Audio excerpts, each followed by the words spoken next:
மீனா வந்து எங்கேயும் போக மாட்டா, இங்கே தான் இருப்பா அப்படின்னு அண்ணாமலையும் சொன்னதால் இப்போ கோவிச்சுக்கிட்டு பார்வதி வீட்டுக்கு போய் அங்கே இருக்காங்க. ஆனால் அங்கே பார்வதியும் மீனாவுக்கு ஆதரவாக பேசினதால் விஜயாவுக்கு கோவம் வருது. நான் இங்கேருந்து போகிறேன் அப்படின்னு சொன்னதால், நீ தான் எங்கே போக போகிற, இங்கே இரு அப்படின்ற மாதிரி பார்வதி சொல்லிட்டாங்க. இன்னொரு பக்கம் மீனா ரொம்ப ஃபீல் பண்ணுறாங்க.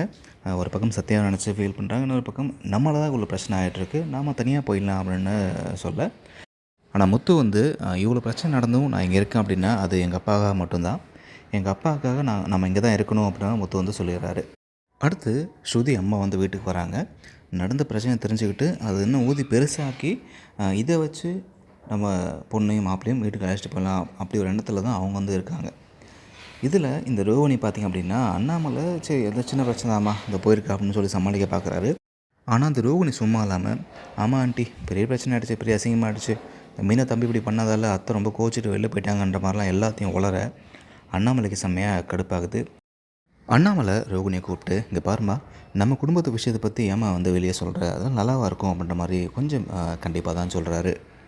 இங்கே ஸ்ருதி அம்மா பார்த்திங்க அப்படின்னா நம்ம ஏற்கனவே சொன்ன மாதிரி இந்த பிரச்சனையை வந்து ஒரு காரணமாக காமிச்சு, நீங்கள் நம்ம வீட்டுக்கு வந்துருங்க, அங்கே வந்து இருங்க, இங்கேயே இருந்துட்டு இதெல்லாம் அசிங்கம் அப்படின்ற மாதிரிலாம் பிரெயின் வாஷ் பண்ண பார்க்குறாங்க.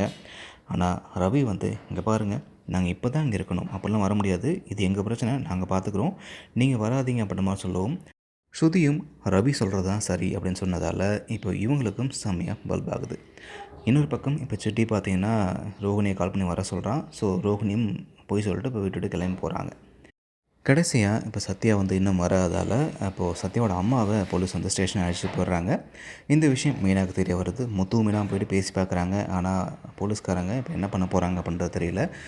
லாயரை பார்த்தா தான் இதுக்கு வேலைக்கு ஆகும் அப்படின்ற மாதிரி ஒரு லாயரோட அட்ரஸையும் ஒரு போலீஸ் வந்து கொடுக்குறாங்க. இப்போ இதுக்கடையில் இப்போ முத்துக்கு ஒரு சந்தேகம் வரலாம். என்ன அப்படின்னா, ஃபோன் கண்டிப்பாக வீட்டிலேருந்து தான் காணாமல் போயிருக்கு, ஸோ ஏதோ தெரிஞ்சவங்க தான் எடுத்திருக்காங்க அப்படின்ற மாதிரி சந்தேகம் வரலாம். இது கன்ஃபார்ம் பண்ணுற மாதிரி இப்போது சிட்டி ஆஃபீஸ்லேருந்து இந்த ரோஹிணியும் வித்யாவும் வர்றதை நம்ம முத்துவும் மீனாவும் பார்க்குறதுக்கு சான்சஸ் இருக்குது. ஸோ அப்படி பார்க்கும்பொழுது இவங்களுக்கு இங்கே என்ன வேலை அப்படின்ற மாதிரி இவங்கள ஃபாலோ பண்ணலாம். அப்படி இல்லை அப்படின்னா முத்துவும் மீனாவும் வித்யா வீட்டுக்கு போவாங்க.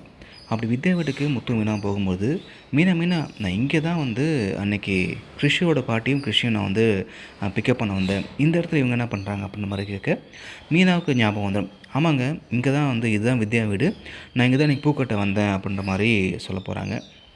அன்றைக்கி தான் நம்மளோட பூ வண்டியை கூட முனிசிபாலிட்டிலேருந்து எடுத்துகிட்டு போனாங்கல்ல, ஸோ அன்றைக்கி நான் இங்கே தான் வந்திருந்தேன் அந்த மசலவும் முத்துவுக்கு சந்தேகம் இன்னும் அதிகமாக போகுது. ஸோ இப்போது முத்து மீனாவும், இங்கே பாரு மீனா, நம்ம உள்ளே போகலாம், ஆனால் ஃபோனை பற்றி எதுவும் பேசாத, நான் பார்த்துக்கின்ற மாதிரி இப்போ முத்து மீனாவும் உள்ளே போகிறாங்க. அங்கே வித்யா இருக்காங்க.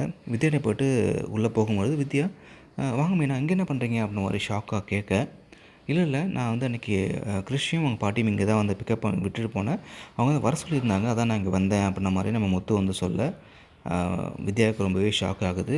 என்ன சம்மந்தமாக பேசுகிறாங்க மாதிரி யோசிக்கிறாங்க.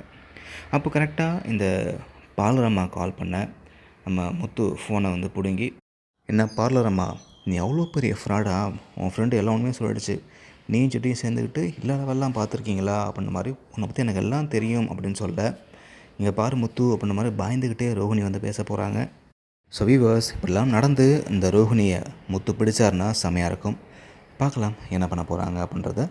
இந்த வீடியோ பற்றின கருத்துக்களை கமெண்ட்டில் பதிவு பண்ணுங்கள். இந்த வீடியோ பிடிச்சிருந்தா லைக் பண்ணுங்கள்.